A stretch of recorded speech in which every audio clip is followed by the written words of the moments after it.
Hello friends, कैसे हैं आप सभी। आज हम करेंगे क्वेश्चन चैप्टर 4 से रिलेटेड। तो हमारा पहला क्वेश्चन है, विच of the following can be beaten into 10 sheets. इनमें से कौन सा है जिसे हम बीट करें तो वो 10 शीट में कन्वर्ट हो जाए। जिंक, फास्फोरस, सल्फर या फिर ऑक्सीजन। इसका सही आंसर है जिंक, बिकॉज जिंक क्या है, मेटल, एंड मेटल में मेलेबिलिटी की प्रॉपर्टी होती है जिसके थ्रू अगर हम उसे बीट करते हैं तो वो थिन शीट में कन्वर्ट हो सकता है।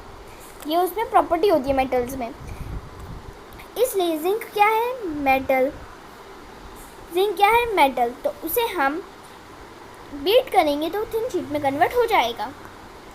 विच of the following statement is correct. इनमें से कौन सी स्टेटमेंट करेक्ट है। All metals are ductile, all non-metals are ductile, generally metals are ductile, some non-metals are ductile। तो इसका आंसर होगा generally metals are ductile। fill in the blanks। phosphorus is a very dash non-metal।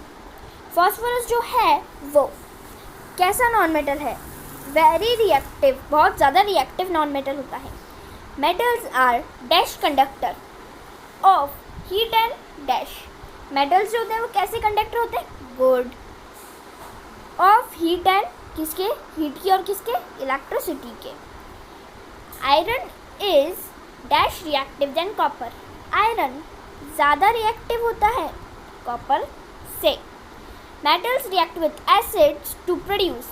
Metals जो होते हैं उन्हें वो react करते हैं एसिड्स के साथ, क्या प्रोड्यूस करने के लिए, हाइड्रोजन गैस H2 प्रोड्यूस करने के लिए। Mark true if the statement is true and F if the statement is false.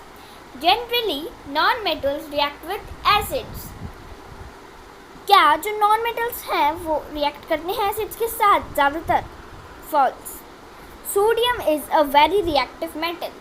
Sodium जो है वो बहुत ज़्यादा रिएक्टिव मेटल है, yes.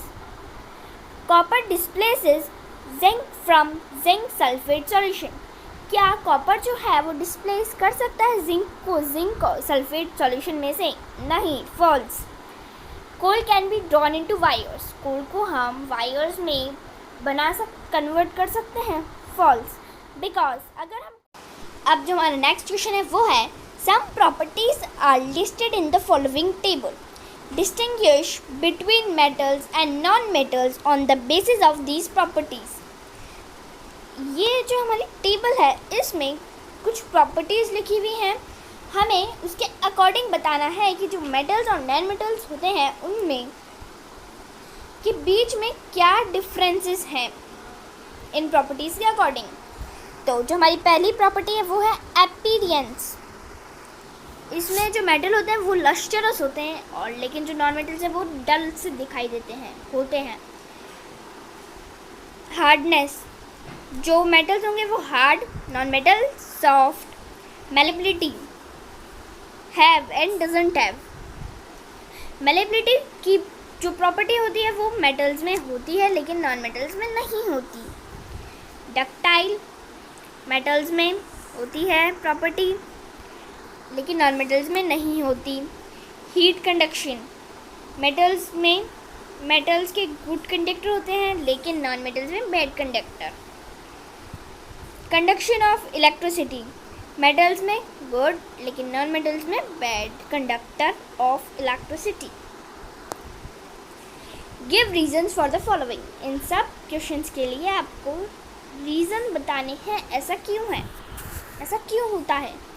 Aluminium foils are used to wrap food items।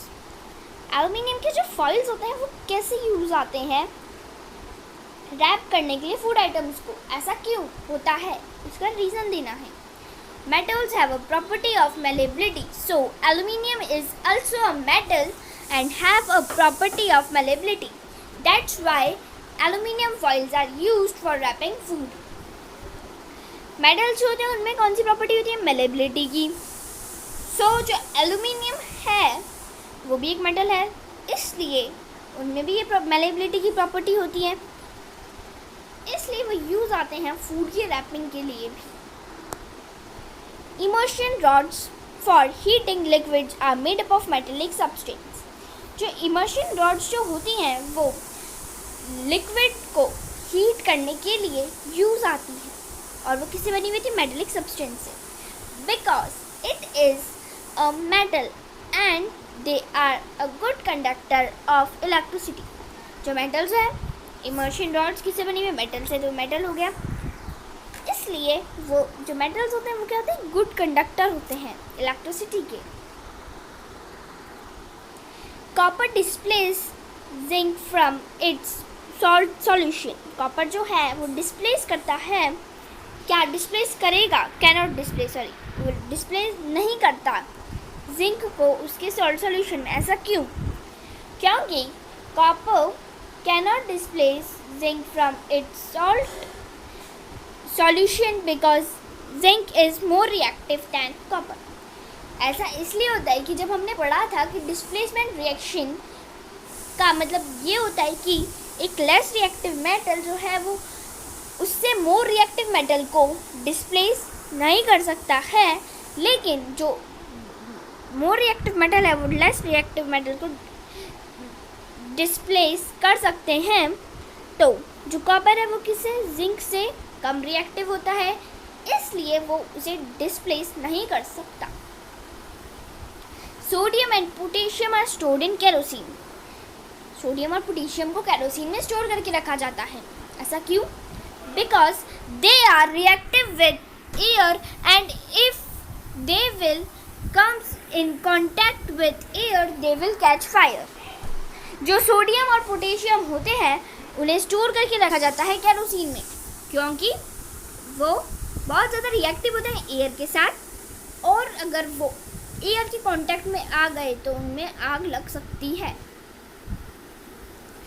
Can you store the lemon pickle in an aluminium utensil? Explain. No, we cannot store lemon pickle in an aluminium utensil because pickle consists of acids which react with aluminium metal and it produce salt and hydrogen. हम store करके नहीं रख सकते हैं lemon pickle aluminium utensils में, क्योंकि जो pickle होता है वो उसमें क्या होते हैं? एसिड्स, और जो एल्यूमिनियम मेटल होता है वो रिएक्ट करता है एसिड्स के साथ, और वो जब रिएक्ट करेंगे तो वो क्या प्रोड्यूस करेंगे? सॉल्ट और हाइड्रोजन। इसलिए हम उन्हें स्टोर करके नहीं रख सकते एल्यूमिनियम यूटेंसिल में। अब मैचअप्स, सबसे पहला है गोल्ड से क्या क्या है इधर? Thermometer, electric wire, wrapping food, jewellery, machinery, fuel. तो इसका क्या हो जाएगा? ज्वेलरी। Iron, machinery. एल्यूमिनियम किसके लिए? Wrapping food. Carbon, fuel. Copper, electric wire. Mercury, thermometers. So that's all for the video. अब हम मिलेंगे अपनी नेक्स्ट वीडियो में, तब तक के लिए बाय बाय।